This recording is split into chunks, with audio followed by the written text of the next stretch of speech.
სტრატეგიული მარცხი ვლადიმირ პუტინისთვის. ასე აღწევენ დღეს სერბული მედია უკრაინის პრეზიდენტ ვლადიმირ ზელენსკისა და სერბეთის პრეზიდენტ ალექსანდრ ვუჩიჩს შორის შეხვედრის შედეგებს. 8 აგვისტოს ვლადიმირ ზელენსკიმ ამ ომის ისტორიაში პირველად, როგორც უკრაინის პრეზიდენტმა, სერბეთს ოფიციალური ვიზიტით ეწვია. ქვეყანას, რომელიც 10 წლეულების განმავლობაში მოსკოვის ყველაზე ახლო მოკავშირედ ითვლებოდა ბალკანეთში. და ახლა შვეიცარიულმა გამოცემა NZZ-მ ეს პოლიტიკურ ტაბუს დარღვევად და ვლადიმირ პუტინისთვის სტრატეგიულ მარცხად შეაფასა. მაგრამ იმავე დღეს თავად ვუჩიჩმა საჯაროდ უარყო, რომ ზელენსკისთან შეხვედრაზე საერთოდ განხილულა უკრაინასთან სამხედრო თანამშრომლობა. ანუ მან ბოდიშით სწრაფად უკან დაიხია. ამიტომ აქ ძალიან ფრთხილად უნდა ვიყოთ შეფასებებში, რადგან ალექსანდრ ვუჩიჩს შეუძლია ეს ყველაფერი გააუბრალოს. და გამოიყენოს ვლადიმირ ზელენსკის ვიზიტი საკუთარი პირადი ინტერესებისთვის სერიოზული პოლიტიკური კრიზისის ფონზე თავად სერბეთში. ამ გამოშვებაში განვიხილავთ რა მოხდა რეალურად და რაც მთავარია შეიძლება თუ არა საუბარი სერბეთის შემოტრიალებაზე უკრაინისა და ევროპის მიმართულებით. თუ ბელგრადი უბრალოდ კიდევ ერთხელ აგრძელებს თავის მრავალწლიან ორმაგ თამაშს, მეორე მხრივ იმ ფონზე რომ გავხსელდა ინფორმაცია თურქეთის მიერ უკრაინისთვის ATC ტიპის რაკეტების გააკიდვის დაწყების შესახებ, რაზეც წინა გამოშვებაში ვისაუბრეთ, უნდა გვახსოვდეს რომ ადრე ალექსანდრ ვუჩიჩმა დაადასტურა, რომ ბელგრადი მართლაც კიდის შეიარაღებას დასავლო პარტნიორებზე. სრულად აცნობიერებს, რომ შემდეგ ეს იარაღი უკრაინაში იგზავნება. ჩემი სახელია ალექსეი პეჩი, მოდით ერთად განვიხილოთ ვლადიმირ ზელენსკის ვიზიტის შედეგები სერბეთში, რაზე ესაუბრა ის ალექსანდრ ვუჩიჩს და რას ნიშნავს ეს ყველაფერი უკრაინისა და სერბეთისთვის. მაგრამ სანამ დავიწყებთ, გთხოვთ გამოიწეროთ ეს YouTube არხი. ჩვენ მივიწევთ 300,000 გამოწერისკენ. ამიტომ მადლობელი ვიქნებით თითოეული თქვენი გამოწერისა და თითოეული ლაიქისთვის.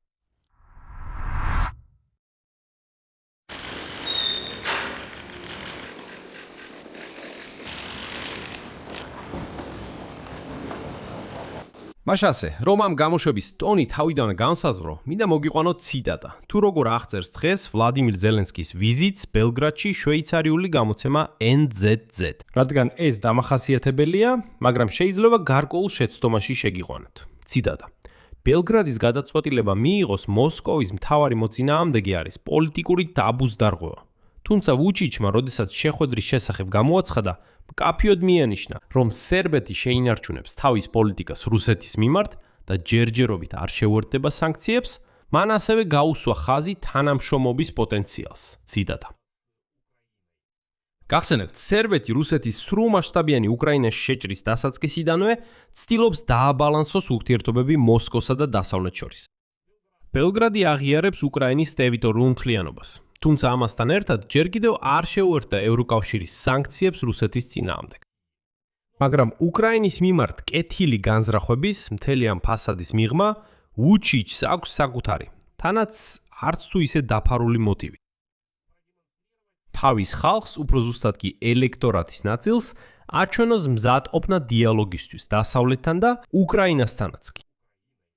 ვუჩიჩს სასწრაფოდ სჭირდება აჩვენოს თითქოს ის ერთ ტალღაზეა ევროკავშირთან, მაგრამ ამავე დროს პირდაპირ პროუკრაინულად არ წარმოჩინდეს. საქმე იმაშია, რომ სერბეთი 2012 წლიდან ევროკავშირში გაწევრიანების ოფიციალური კანდიდატია. მაშინ, როცა უკრაინამ ასეთი სტატუსი მხოლოდ 10 წლის შემდეგ მიიღო, მაგრამ რეფორმების ტემპით სერბეთს გადაასწრო. ბელგრადის მოლაპარაკებები ევროკავშირში გაწევრიანებაზე წლებია ჩიხშია. ბრიუსელი სერბეთს აკრიტიკებს სამართლის უზენაესობის პრობლემების გამო. კოსოვოს საკითხში პროგრესის არქონისა და რუსეთის წინააღმდეგ სანქციებთან მიერთების უსურვილობის გამო. ამიტომ ზელენსკისთან შეხვედრა შეიძლება იყოს სიგნალი დასავლეთისთვის სერბეთის მზადყოფნის შესახებ უფრო მჭიდრო თანამშრომლობისთვის. მნიშვნელოვან როლს ასრულებს უკრაინის პოზიცია კოსოვოს საკითხში. საქმე იმაშია, რომ კიევი ოფიციალურად არ აღიარებს ყოფილი სერბული პროვინციის დამოუკიდებლობას. და ვუჩიჩი არ მალავს, რომ დადებითად აფასებს უკრაინის ასეთ პოზიციას. ეს იშვიათ შემთხვევაა, როდესაც ორი ქვეყნის ინტერესები მაინც პირდაპირ ემთხვევა ერთმანეთს. დასავლური მედია აღნიშნავს, რომ ზელენსკისა და ვუჩიჩის შეხვედრის შესაძლო თემებს შორის მაინც არის ფარული თანამშრომლობა თავდაცვის სფეროში და ერთობლივი უპილოტო აპარატების წარმოება. გერმანული გამოცემა Frankfurter Allgemeines ინფორმაციით სერბეთი, უკრაინა და გაერთიანებული არაბეთის ემირატები შეიძლება სამმხრივ თანამშრომლობის მოდელს შექმნიან უპილოტო ტექნოლოგიების შექმნის სფეროში. და შეიძლება მართლაც გარღვევად იქცეს. ასევე მხარეები აპირებენ დაასრულონ თავისუფალი ვაჭრობის შეთანხმება და ენერგეტიკის სფეროში თანამშრომლობა. და ზელენსკის ვიზიტის საბოლოო შეფასება სერბეთში შვეიცარიული გამოცემა NZZ-გან საკმაოდ მკაცრად ჟღერს. ბელგრადის სამიტი პუტინისთვის სტრატეგიული მარცხია. ზელენსკი ახლა მოლაპარაკებების მაგიდასთან ზის მოსკოვის ყველაზე მნიშვნელოვან მოკავშირესთან ბალკანეთში. კიევისთვის ეს სიმბოლური გამარჯვებაა. უკრაინას გამოსდის გავლენის სფეროზე ხელყოფა, რუსეთის გავლენის სფეროზე. მაგრამ მაინც არის რაღაც რაც სერიოზულად აჩრდილებს ზელენსკისა და ვუჩიჩის ამ ლამას შეხვედრის სურათს. თავად ალექსანდრ ვუჩიჩმა საჯაროდ იჩქარა უარყო, რომ ზელენსკისთან შეხვედრაზე სერბეთსა და უკრაინას შორის სამხედრო თანამშრომლობის საკითხები განეხილებოდა. როგორც ჩანს, ეხლა ნამდვილად არა. და რაც ომის დასრულების შემდეგ მოხდება. ვუჩიჩის თქმით, ეს უკვე სრულიად სხვა საკითხი. ანუ თავად სერბეთის პრეზიდენტმა იმავე დღეს, როდესაც დასაურმა მედიამ ეს ვიზიტი უკვე სტრატეგიულ დარტყმად შეაფასა პუტინისთვის, პირადად უარყო ამ ინტერპრეტაციის ყველაზე მწვავე ნაწილი, იარაღის ერთობლივი წარმოების თემა. მაგრამ მაშინ მიანიშნა, რომ შეთანხმება შეიძლება მომავალს ეხებოდეს და არა დღევანდელ დღეს. მაგრამ ასევე საჩვენებელია ისიც, რომ სერბეთის ოპოზიციურმა პარტიამ ზელენსკის ვიზიტი ბელგრადში რუსეთისთან ურთიერთობებისთვის საფრთხედ შეაფასა. ანუ თვითონ სერბეთშიც კი არ არსებობს ერთიანი აზრი, რომ მიმდინარე მოვლენები სერბეთისთვის სასარგებლოა. მაგრამ ეს მიუთითებს იმაზე, რომ სერბებმა დაითვეს თავიანთი წინასაარჩევნო კამპანია. აი ამას შემთხვევით არ ვამბობ. საქმე იმაშია, რომ სერბეთის პრეზიდენტმა ალექსანდრ ვუჩიჩმა ჯერ კიდევ ივნისში განაცხადა, რომ უახლოეს კვირაში დატოვებს პრეზიდენტის პოსტს და გამოვიდა ვადამდელი საპრეზიდენტო და საპარლამენტო არჩევნების ჩატარების ინიციატივით. ეს განცხადება მაშინ გაკეთდა იმ ფონზე, როცა ქვეყანაში უკვე წელიწად ნახევარზე მეტია სტუდენტების მასობრივი პროტესტები გრძელდება. მაგრამ საქმე იმაშია, რომ თუკი ვუჩიჩიც კი არ წავა თვითონ, მისი მეორე და ბოლო საპრეზიდენტო ვადა ნებისმიერ შემთხვევაში 2027 წლის გაზაფხულზე იწურება. ამიტომაც არ არის გამორიცხული, რომ ზელენსკის ვიზიტი ვუჩიჩის პარტიამ გამოიყენოს წინასაარჩევნო პროპაგანდისთვის. თითქოს მათი პარტია მზადაა ბრიუსელის პოლიტიკას ახვეს. მაგრამ ეს არ ნიშნავს, რომ ვუჩიჩი ჩვეულებრივ რიტორიკაზე უფრო შორს წავა. მაგრამ ამას ცოტა მოგვიანებით განვიხილავთ. ეხლა მოდით ვისაუბროთ იმაზე, რაც ვუჩიჩმა თავად ომზე თქვა. ესეც არ გავს იმ ხარის რიტორიკას, რომელიც სრულად უკრაინის მხარეს დგას. ზელენსკისთან შეხვედრის შემდეგ ვუჩიჩმა განაცხადა, რომ არ ხედავს გზებს, რომ რუსეთის მიერ უკრაინის წინააღმდეგ დაწყებული ომი მალე დასრულდეს. მან ხაზგასმით აღნიშნა, რომ სერბეთი და საერთაშორისო საზოგადოება მშვიდობისკენ ისწრაფრიან, მაგრამ თავად არ არის დარწმუნებული კონფლიქტის მალე დასრულებაში. და წინ შეიძლება კიდევ ერთი მძიმე ზამთარი იყოს. როგორც უკრაინელებისთვის, ასევე მსოფლიოს სხვა ქვეყნებისთვისაც. ეს თანხვედრილია მის უფრო ადრინდელ და ბევრად უფრო შემაშფოთებელ განცხადებებთან სხვათა შორის.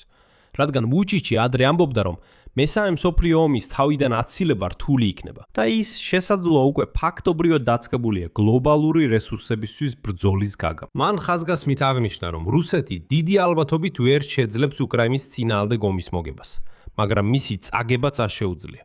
რადგან სახელმწიფო, რომელსაც ბირთვული იარაღი აქვს, სამხედრო გზით დამარცხება შეუძლებელი.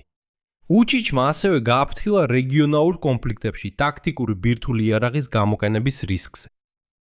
მან აღნიშნა, რომ ახლა ბევრი ქვეყანა უბრალოდ დროს აჭიანურებს, დროს იგებს, რათა უფრო მასშტაბური დაპირისპირებისთვის მოემზადოს. და მიაქციეთ ყურადღება თავად ამ განცხადებების ჩარჩოს, რომელსაც ვუჩიჩი აკეთებს. ეს არც პროუკრაინულია და არც პრორუსული. ეს აშკარად ნეიტრალური, ფატალისტური ენაა. ეს არის იმ ადამიანის ენა, რომელიც ცდილობს არ დაიკავოს რომელიმე მხარე. მაგრამ ორ სკამზე ჯდომა მისთვის სულ უფრო რთული ხდება. მაგრამ მნიშვნელოვანია ასევე გვახსოვდეს, რომ ვუჩიჩის კავშირები პუტინთანაც არსად გამქრალ. გახსენეთ, რომ ამ წლის მაისში ზელენსკის ვიზიტამდე 3 თვეზე ნაკლებ ხნით ადრე ვუჩიჩმა ვლადიმერ პუტინს გამარჯვების დღის 9 მაისის ნისალოცი წევილი გადასცა. რუსეთის ელჩის მეშვეობით ის ამბობდა, რომ რუსი ჯარისკაცის დამარცხება შეუძლებელია. მადლობა ტიტელ არმიას და ასე შემდეგ. და კიდევ ადრე მან საჯაროდ განაცხადა, რომ რუსეთის წინააღმდეგ სანქციების შემოღება ნიშნავს, ციტატა, საკუთარი ხალხის სულის ღალატს. ეს ისეთი ფორმულირება, რომელიც ისეთ ძნელია შეუთავსო იმ ლიდერის იმიჯს, რომელიც პუტინს ზურგს აქცევს და ზელენსკისა და დასავლეთისკენ სახეს აბრუნებს. ამასთან მნიშვნელოვანია ვიხოთ ზუსტი და კიდევ ერთხელ არ გადავარდეთ მეორე უკიდურესობაში. თითქოს სერბეთი უბრალოდ მოსკოვის მარიონეტია. სერბეთი რეალურად წლების განმავლობაში აწარმოებდა, ყიდდა და აწვდიდა იარაღს უკრაინას. განსხვავებით მაგალითად უნგრეთისგან, რომელიც საერთოდ არ არის იარაღის მიმწოდებელი კიევისთვის, მაგრამ მაინც. სერბეთი გარკვეული დროის განმავლობაში ცდილობდა ეჩვენებინა, თითქოს არც მოსკოვთან იყო და არც ბრიუსელთან. აი ამიტომ. მაგრამ სერბეთი ამას საკმაოდ ჭკვიანურად აკეთებდა. და აღნიშნა, რომ რუსეთი ძლიერად აწვებოდა ალექსანდრ ვუჩიჩს სწორედ ამ იარაღის მიწოდებების გამო. მაგრამ მან მაინც ოსტატურად იცოდა თავის დაღწევა. თავს სულელივით აჩვენებდა და ასე შემდეგ. ბელგრადის ოფიციალურ პოზიცია ასე ჟღერს. სერბეთი არ აწვდის იარაღს უკრაინის შეიარაღებულ ძალებს, პირდაპირ და განზრახ. მაგრამ სერბული სამხედრო პროდუქცია შეიძლება უკრაინაში სხვა ქვეყნების გავლით ხდებოდეს. ამას თავად ვუჩიჩიც არ მალავდა. ანუ სქემა ძალიან მარტივია. ისინი აწარმოებენ საბრძოლო მასალას, ყიდიან მათ რომელიღაც ევროპულ ქვეყანას. ეს ევროპული ქვეყანა ყველაფერს უკრაინას გადასცემს. ანუ სერბეთის იდეა უბრალოდ პირდაპირ არაფერი გადასცეს, მაგრამ მაინც გააგრძელოს ამ ჭურვების უკრაინისთვის მიყიდვა. და აქ ისევ პოლიტიკას უბრუნდებით. ალექსანდრ ვუჩიჩის ამ ორმაგობის ლოგიკა ძალიან მარტივია. დაახლოებით ასე. სერბეთის მოსახლეობის ნახევარი ეს ძირითადად უფროსი თაობაა, რომელიც რუსეთს სიმპათიით უყურებს. ამ განწყობებს ვუჩიჩი ვერ უგულებელყოფს. სხვანაირად ის ვერ შეინარჩუნებს ხელისუფლებას. აქედან მოდის ეს მუდმივი ბალანსირება. აი ეს პუტინისთვის საჯაროდ მიწერილი წერილებია. მაგრამ იარაღი უკრაინას ჩუმად მესამე ქვეყნების გავლით, რომ ბრიუსელმაც დააფასოს ასეთი ნაბიჯი. იმიტომ რომ უნდა გავიგოთ, სერბეთში სულაც არ არიან ყველა პრორუსული. იქ არიან პროევროპული და პროუკრაინული მოქალაქეებიც. ამიტომ ვუჩიჩს მაქსიმალურად უნდა ეცადოს, რომ ამ ამომრჩეველთა ბანაკებს შორის ბალანსი შეინარჩუნოს. და ბოლო, მაგრამ უკიდურესად მნიშვნელოვანი მომენტი. თავად ვუჩიჩი ეხლა შიდა პოლიტიკურად ყველაზე ძლიერ პოზიციაში არ იმყოფება. კიდევ 2026 წლის ივნისის ბოლოს, მასობრივი ანტისამთავრობო პროტესტების ფონზე, მან საჯაროდ განაცხადა, რომ გადადგებოდა და დანიშნავდა ვადამდელ საპრეზიდენტო და საპარლამენტო არჩევნებს. მისი თქმით, ეს უნდა მოხდეს უახლოესი რამდენიმე კვირის განმავლობაში. პროტესტების ფორმალური მიზეზი შეგახსენთ იყო ნავესის ჩამონგრევის ეპიზოდი. ნოვისადის სარკინიგზო სადგურზე, რომელმაც 16 ადამიანის სიცოცხლე იმსხვერპლა, ამის შემდეგ მომიტინგეებმა ალექსანდრ ვუჩიჩის მმართველის სერბული პროგრესული პარტია სისტემურ კორუფციასა და არაეფექტურ მმართველობაში დაადანაშაულეს.